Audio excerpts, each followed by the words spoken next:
everyone, it's Rick Passek, FlyFish Fanatic. Welcome to my tying bench. Today, I think this might be the last installment for my month of midges. I'm not sure. If it's not my last, it's my second last. I don't know where we are. I've recorded so many, I'm not sure where we are, but I think this is the last one. But this is going to be a merger pattern, a little shuttlecock style. Different colors. It's not a color pattern that's used that often, but it's one that I've done well with. I find this one works especially on low light situations. It's because it's a bit darker and it's got that silhouette. So that's what we're tying today, a little shuttlecock. So in the vise today, we're gonna put it in a Hends BL 550 size 12. Okay, and then just gonna change something here because I don't want. There you go. Now you got the whole video in. So for the thread, we're going to be using some Semperfli Nanosilk in black, 12-aught. And that's going to be for the thread, the body. For the ribs, we're going to use some Strech floss. This one's from Hends. It's the body material, plexi floss for one rib, and then the Semperfli 0.2 mil silver for the second rib. For the thorax section, we're going to be using a little bit of this number 16 green Hends hair dubbing plus. It's got a little bit of sparkle in it, just a little bit. I'm going to use that number 16. And then we're going to use some gray and some black Hends CDC. Okay, let's get her going. Be using my magnifying glass on this one because, well, as you guys know, I'm blind. So just make sure that that's captured in. And then I'm going to go back roughly there. About there's where I want to start my thorax. It's a little bit of a bigger thorax on this one, but that's okay. I'm going to just put in my 0.2 wire. Just hold on, I'm going to get this magnifier out of my way because I keep bumping it. Just hold on. I keep bumping that magnifier and it's making me drop stuff. Just drop my wire on the ground. Okay, try that again. Get this magnifier a little bit further out. See if that works any better. I might. Okay, try that again. So I just locked in my silver. I'm going to bring this all the way down and around the corner.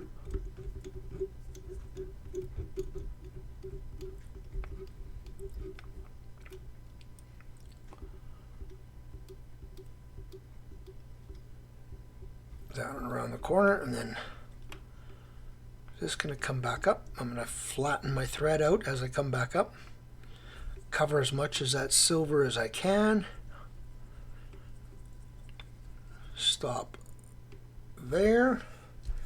Add my flexi floss and whatever brand you guys like using. I really like this Hens stuff. It doesn't seem to. I like the colors that they've got. Plus, it doesn't seem to fray quite as easy. It still frays, all this stuff does, but on the ends. Okay, I'm not too worried about that little piece at the front there because it's all going to get covered. So now I'm really stretching this really hard. And I'm just doing open wraps on the way down here. Just get this all the way down to where that silver wire stopped. And you can let it go. I really stretched that. I want that nice and don't want it to add any thickness to it, right? So I'm just flattening out. Now I'm just going to go and try to cover as much as I can, if not all, on one trip back. So there I'll stop and I'll flatten again.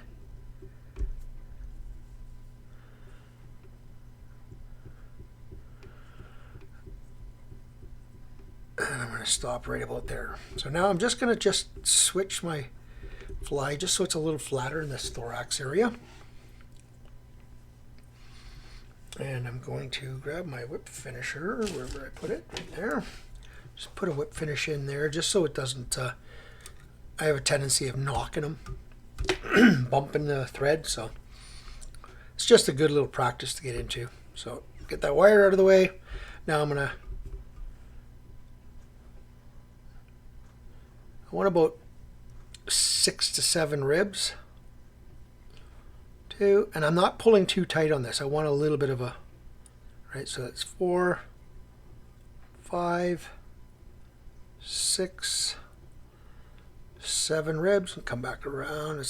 You're not going to really see that one, but 7 actually might end up being 8, but fish can't count.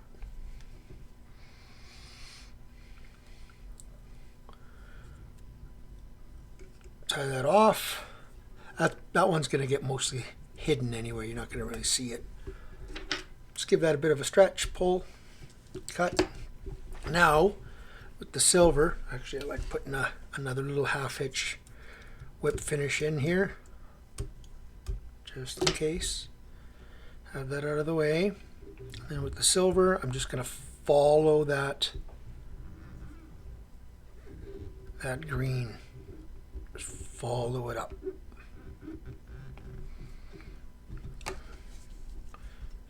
Just tighten that up because it's hanging in my way. You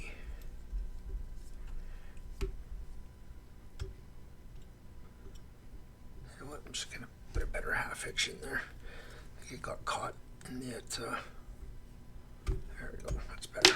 Now it's out of my way. And then just follow that green rib up in front of it, all the way up. Right in front, nice and tight.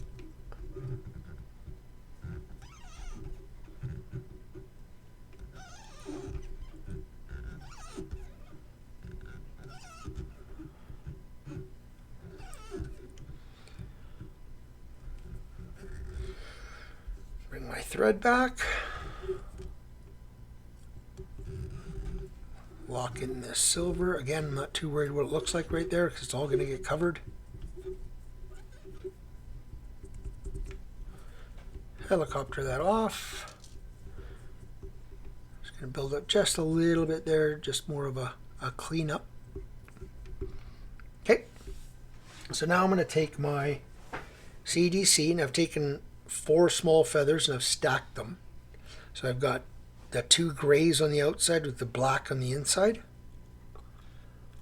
Okay, I'm just going to properly stack that one. Came loose a little bit there.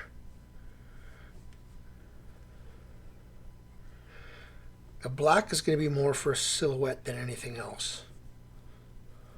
So now I know if I go to the back, a little bit past the back, that'll give me the size of wing I like. So I'm just going to go in there and just tighten that down. Go in front of it a couple of times, tighten it down again. Wrap that forward, but leave yourself some space up at the front there. You don't want to crowd your eye. Nip off your CDC. And this is going to be a really buggy fly, so I don't worry too much if I got stragglers, but come back over top of that a little bit more. Okay, now I'm going to take some of that Hens Hair Dubbing Plus green.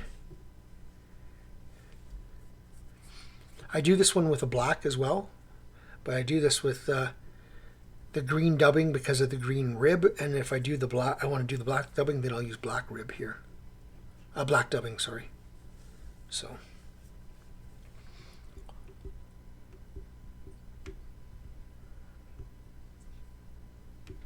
okay, that's about it. Just come back in front and just tie that down a bit there. Try to get that anything that's close to that eye out. Then I'm going to lay this over as a shell back. Hold it. Do a loose wrap. And a second loose wrap. And pull it down.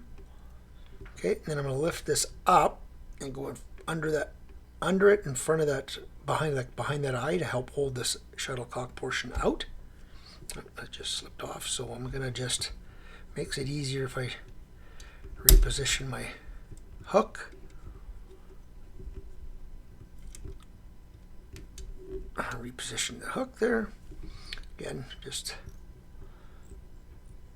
half a dozen wraps or so there. And then again, I'm going to lift that all up out of the way. I'm going to whip finish right in, helping, that'll help hold that up as well. A really good pull, make sure that sits in there. Nip that off, and you're done. That is it. Now, I could have, and I do, I just didn't do it in the video here. I usually coat the underbody with Sally's or a UV resin before I put on the shellback, the CDC.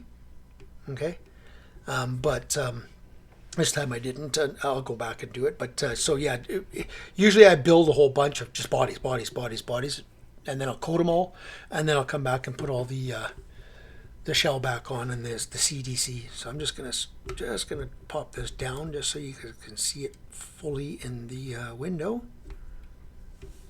Yeah. So that's it, and I leave those little buggy fibers that are hanging around there. Leave them. They'll make it, just everything makes it look buggier. This stuff back here, leave it alone.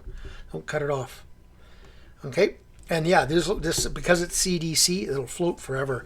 Now, if you want it to float even longer, I don't have the right. Yes, I do. Do I have the right color with me? Here, Semperfli makes a material called Kapok. Oh no, sorry, that's not the Kapok. I lied to you guys.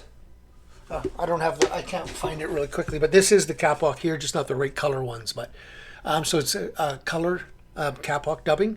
Use that instead of the hair dubbing plus, and this stuff floats forever and ever and ever. It's the stuff that used to be back in the old life jackets.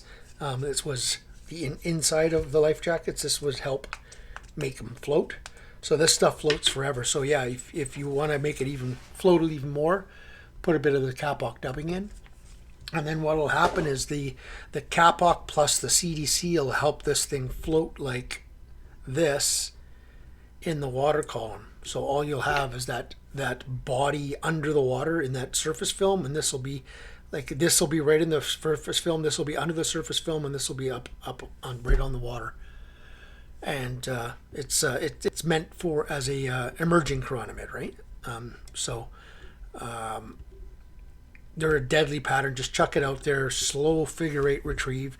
I tie them in several different color patterns. I really find this one has worked for me on those dull days, those darker, dull days. And when the fish are just sipping subsurface, this thing is really good. That a little bit of gray and just that hint of black is more as a silhouette, and that's it. So, alrighty. Hope you guys enjoyed that. If this is the last video of the month, if this comes out on the last day of the month, then there won't be any more for the month of midges. Hope you guys enjoyed it.